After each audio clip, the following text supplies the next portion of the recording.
Está começando agora o Conectando Mentes Curiosas. O podcast onde a transformação digital encontra o direito.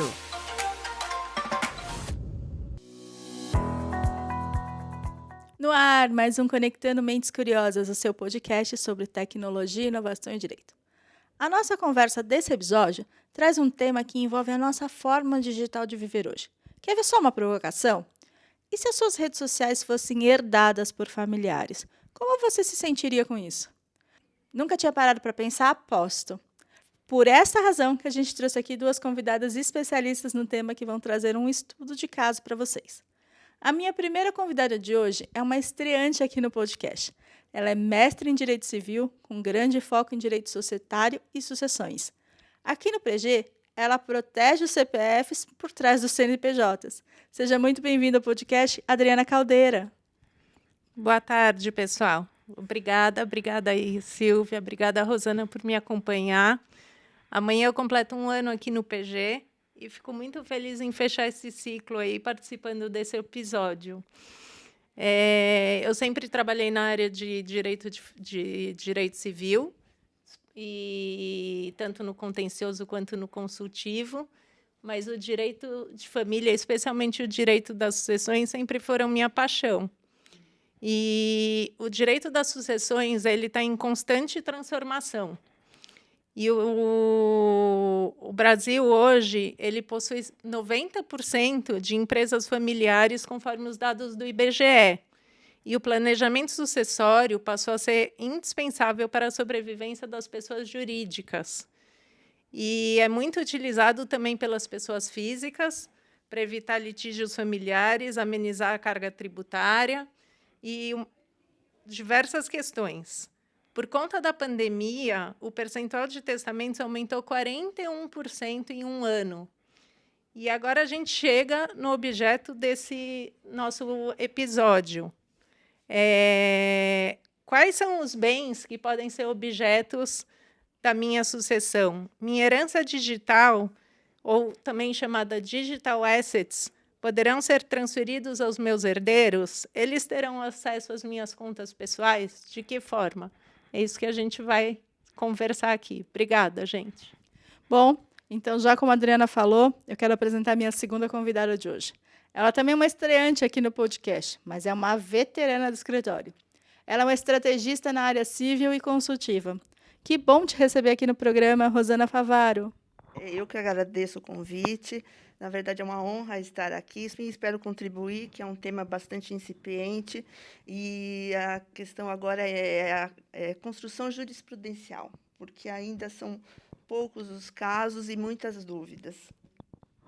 Perfeito. Então, como vocês já adiantaram, a gente vai trazer aqui 3 estudos de caso de como a herança digital vem sendo tratada pelo judiciário. Eu li os arquivos que vocês me mandaram e confesso que eu fiquei bastante interessada na forma como eles foram conduzidos pelo judiciário. O primeiro acórdão que vocês trazem é sobre um pedido da família para desbloqueio de senha do uso do telefone celular e do notebook de uma pessoa falecida. Então, o pedido foi indeferido, certo? Por que isso aconteceu, Adriana, na opinião de vocês? Então, primeiro acho que é importante a gente falar que, na verdade, como até a Rosana já comentou, né, a matéria é extremamente nova e não tem no Brasil ainda uma legislação específica sobre esse tema. Esse caso em questão é bem interessante porque o falecido ele deixou um aparelho celular e um notebook, e a autora da ação, que era herdeira, né, ela solicitou uma ordem judicial para desbloquear esses aparelhos. Ela alega que ela queria usufruir dos respectivos aparelhos, né? E daí a decisão, na verdade, ela trouxe primeiro a questão da Lei Geral de Proteção de Dados, né? Então, porque, na verdade, o que está lá, as contas, os e-mails, né? Eles estão todos vinculados ao direito da personalidade, só que a Lei Geral de Proteção de Dados, na verdade, ela dispõe, né, sobre os dados pessoais, os arquivos digitais, só que ela foi omissa, ela não fala, na verdade, da questão sucessória Então, o que vai acontecer com esses dados no momento do falecimento, né? Nesse caso específico, foi considerado, na verdade, que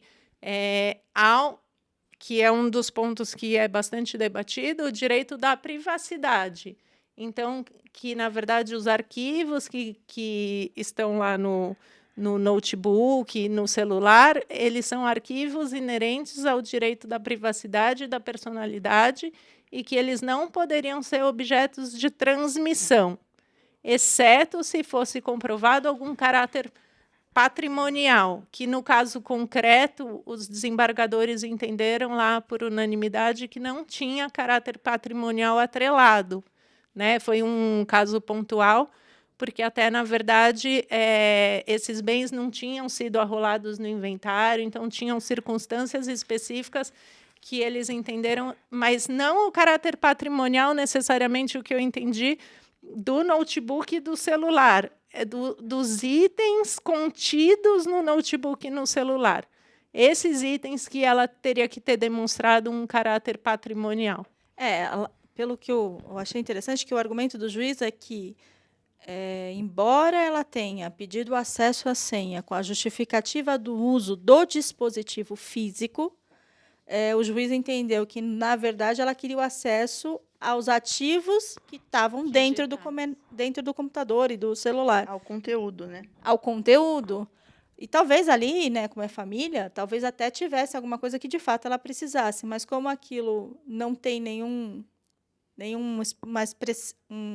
expressão de quem deixou, para quem ele deixaria, quem poderia ter acesso àquele conteúdo, o juiz entendeu que morreu com a pessoa, é isso? É porque, na verdade, é um direito personalíssimo, né? O que intransmissível. Isso, que ele não faz, porque, na verdade, a herança ela é caracterizada também pela transmissão dos bens de caráter patrimonial.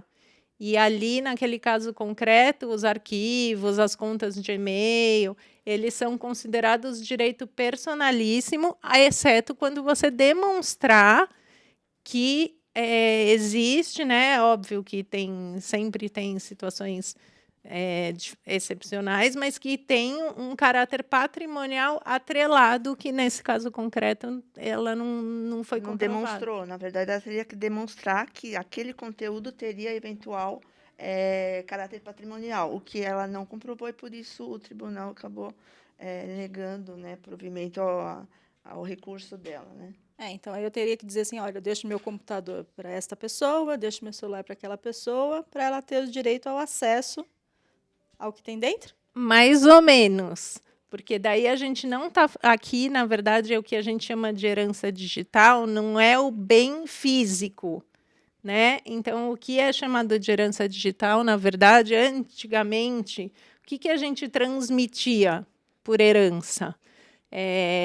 Além dos bens imobiliários, né, que são os imóveis, o que era? Vamos supor que tinha até caráter afetivo, na verdade. Os discos, os livros, os CDs, as fitas de vídeo. Esses eram os bens de caráter afetivo que ficavam com os herdeiros. E hoje, o que acontece? Esses bens eles não são mais físicos, eles são bens digitais. Tipo então, iTunes, Isso. São as contas, né? Então, o iTunes, o Spotify... Suas fotos, elas são todas virtuais. Então, na verdade, hoje, a discussão da herança digital é exatamente essa, porque não é o celular propriamente dito, mas é o que está dentro do celular, o que está dentro do notebook, né? E até que ponto isso pode ou não pode ser transmitido. Então, assim... que ponto pode ou não ter caráter patrimonial. Isso demanda comprovação. O segundo caso que vocês trouxeram é um caso que eu também fiquei bastante curiosa, para ouvir de vocês como é que o judiciário entendeu isso. Trata-se de um pedido de danos morais de uma mãe depois que o perfil da filha em uma rede social foi excluído sem aviso prévio. Esse dano moral também foi indeferido, certo? Por que aconteceu dessa forma? Na verdade, nesse caso, a autora, ela utilizava o perfil da filha falecida, né? Então tinha o acesso, login, senha, enfim, né? E ela queria para poder recordar os fatos da vida, enfim, interagir com os familiares, né? E só que aí o tribunal, na verdade, ele entendeu que esse é um direito personalíssimo, né? E que, portanto, não seria objeto de, não seria considerada um bem transmissível. Então, que essa mãe não teria, por o fato de ser personalismo, essa mãe não teria direito a manter ativo o perfil da filha na rede social, é isso? Então, e o tribunal também, a Adriana pode falar melhor, que, na verdade, remeteu aos termos e condições da plataforma, né? Quais os termos de utilização da plataforma, para considerar se é ou não direito ou personalíssimo. Isso, na verdade, assim, esse caso acho que foi do Facebook, né? Então, a mãe tinha a senha, a filha faleceu e ela permaneceu usando a conta. De repente, a conta foi encerrada. E hoje, aqui no Brasil, o Facebook, ele, no momento que você adere à plataforma, né, você clica lá, coloca Aceite. o xizinho, o aceite dos termos e condições. E muitas vezes as pessoas não leem os termos e condições, e elas têm sim que ler, né? E hoje a previsão do Facebook e de outras plataformas, você tem 2 caminhos a seguir. Um, na verdade, que você pode optar por manter a sua conta em forma de um memorial, ou você pode optar que a sua conta, por ocasião do seu falecimento, ela seja excluída.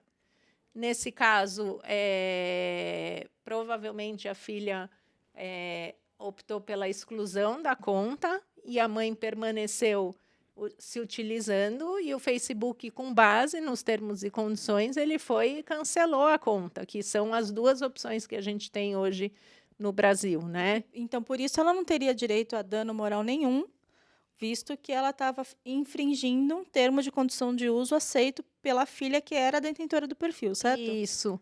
E, além disso, na verdade, ela também estava infringindo, porque a senha, teoricamente, também, quando você adere aos termos e condições, ela é Pessoal intransferível. Então, a mãe não poderia estar se utilizando da senha da filha como ela fez.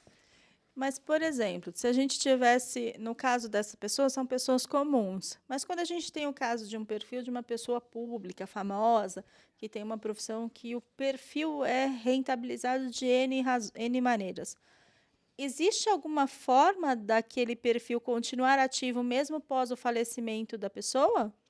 Então, hoje, vamos supor que seja a plataforma do Facebook, não existe. Os termos e condições é a regra que prevalece, então você só tem essas duas possibilidades. Ela pode permanecer como um memorial, né? Agora... Mas pode ser excepcionado se a justiça assim entender, em função da peculiaridade do caso, por ser uma pessoa famosa, de renome, enfim, as justificativas, elas podem excepcionar essas regras. Eu entendo que o judiciário pode fazer essa construção, sim. Hoje a gente realmente fica a critério do caso concreto e do judiciário, pela ausência de legislação. Até é interessante porque, por exemplo, nos Estados Unidos, eles criaram já uma outra figura, né, que é o Legacy Contact, que, na verdade, a pessoa tem uma amplitude maior em relação ao que hoje é permitido aqui no Brasil. Então, quem é designado como que vai manter a conta, que é eleito para manter a conta lá, ele pode, inclusive, fazer novas postagens. Então, tem algumas outras características diferentes do que pode ser feito ainda aqui, né? Então, lá fora, vamos supor que o perfil de uma cantora tipo a Marília Mendonça, que faleceu, possa ser mantido, por exemplo, pelo empresário, pelo marido e assim por diante, é isso? Ela poderia ter determinado quem ficaria responsável por aquela conta após o falecimento dela, é isso? Tem os termos e condições que ele permite, não é com total liberdade, ele também traz regras, né? Mas ele permite que você administre, nomeie alguém, sendo você maior que 18 anos, né? Você pode administrar e dar continuidade ao perfil virtual. Então, é um pouco diferente do que a gente tem hoje aqui. Perfeito. Um ponto interessante, além dessa discussão judicial que vocês trouxeram nesse segundo caso, é sobre como que a gente quer que a nossa vida pública fique depois que a gente não estiver mais aqui, certo? Como é que funciona essa cultura do regulamento? Será que as pessoas leem? Alguém já leu aqui o termo e condição de uso na hora que aceitou lá entrar na rede do Facebook?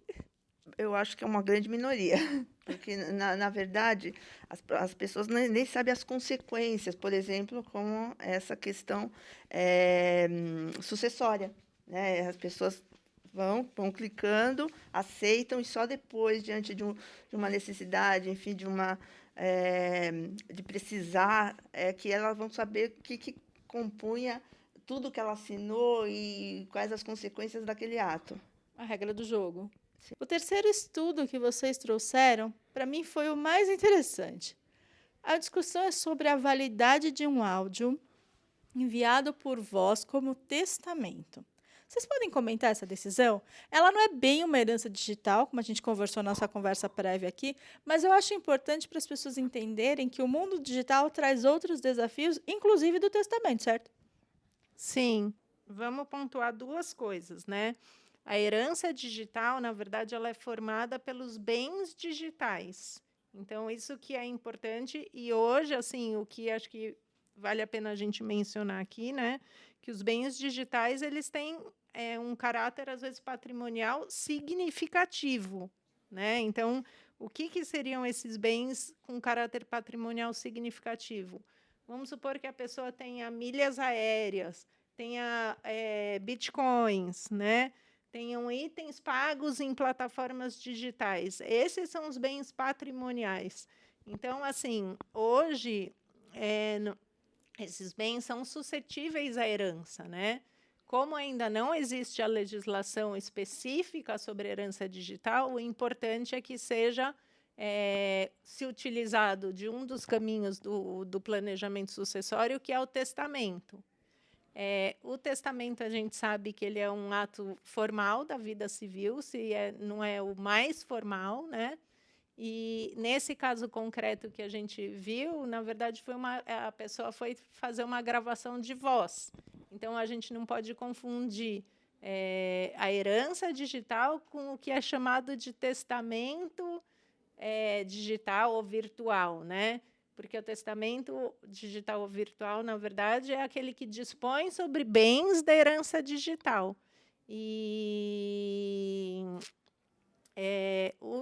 Só que ele tem que ser ainda feito nos moldes formais determinados na legislação Preenchendo civil. todos os requisitos. É um ato solene e, portanto, a gravação de voz, no caso aqui, como não está no rol, enfim, lá dos requisitos para a validade do testamento, o tribunal acabou entendendo pela não validade, né, da gravação de voz aí como testamento. Então, quer dizer que se hoje eu manifestar meu desejo de deixar o meu apartamento para um herdeiro não legítimo, tipo um filho, alguma coisa que já seja destinada em lei, eu não posso deixar esse manifesto que não seja por um testamento formal, lavrado em cartório, mesmo com todas essas tecnologias novas?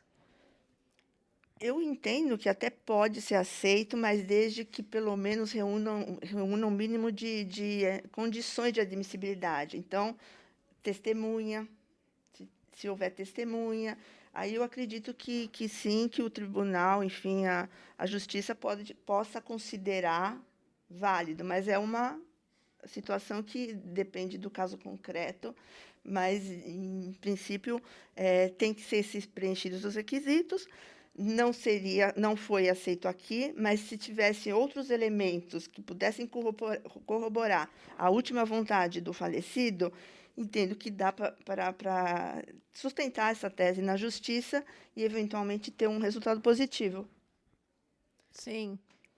Acho que assim, o caminho é, de fato, né, cada vez mais a gente permitir que o testamento ele não seja adotado de uma forma virtual, ou seja adotado, mas desde, como a Rosana falou, desde que respeitados algumas características formais, porque, na verdade, o que você precisa sempre avaliar, né, é se a pessoa estava lúcida, se não tinha nenhum critério, nada que configurasse eventualmente uma coação.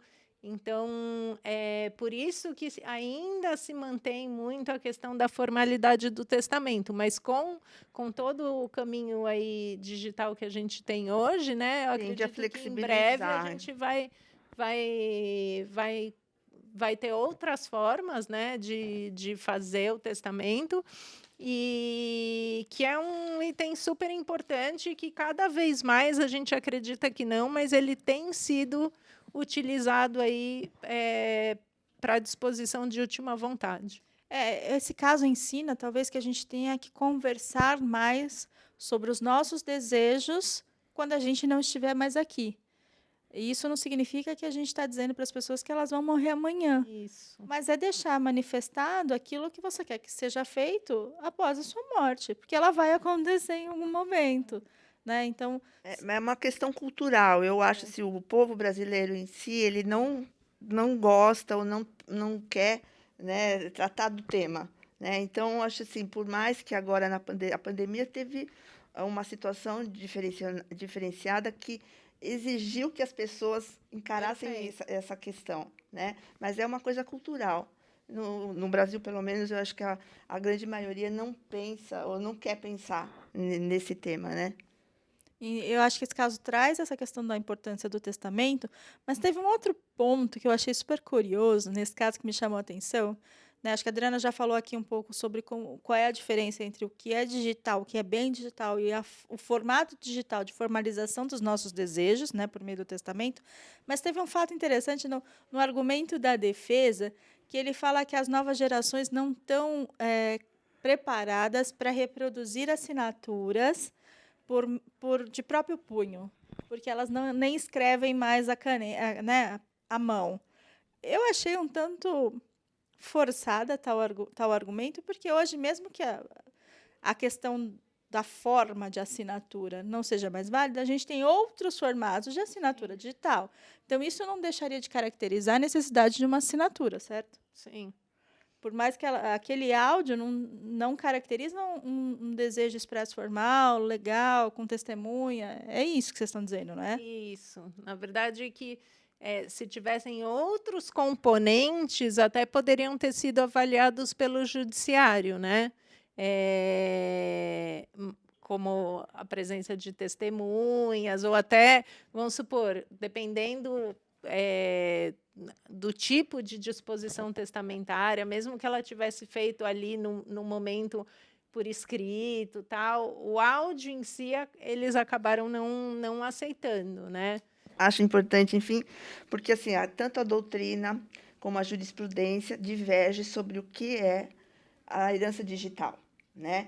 Então, hoje, na dúvida, nesse cenário que não se sabe o que é composto essa herança digital, então, assim, o que se recomenda?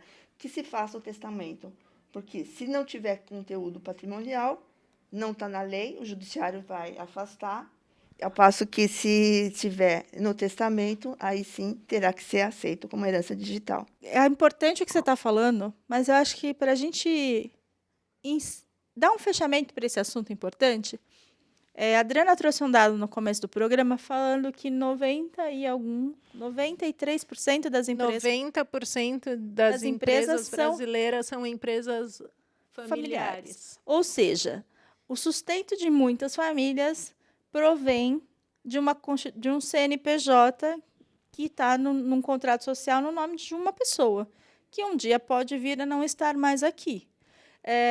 E aí eu queria que vocês falassem, a Rosana falou aqui da importância do testamento, mas com esse dado de que 90% das empresas brasileiras são familiares, o planejamento sucessório também é importante, né, Adriana? Não, é muito importante. E o planejamento sucessório é composto por vários outros itens, né? Sendo o testamento um deles, né?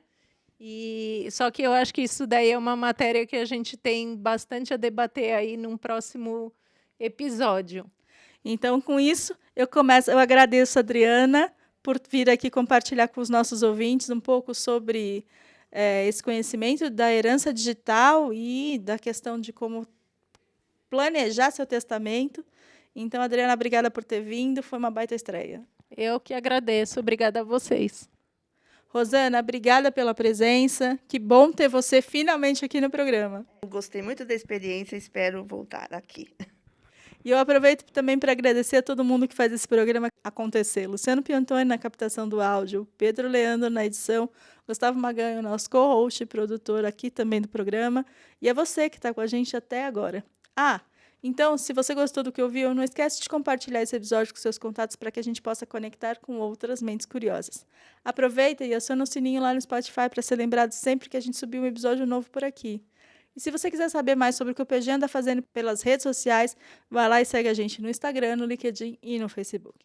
Já que você está por aqui, seja no Spotify ou no YouTube, que agora a gente também tem um canal no YouTube, fica mais um pouco e conhece um pouco do que a gente já falou por aqui. E eu te espero no próximo episódio do Conectando Mentes Curiosas. Até lá!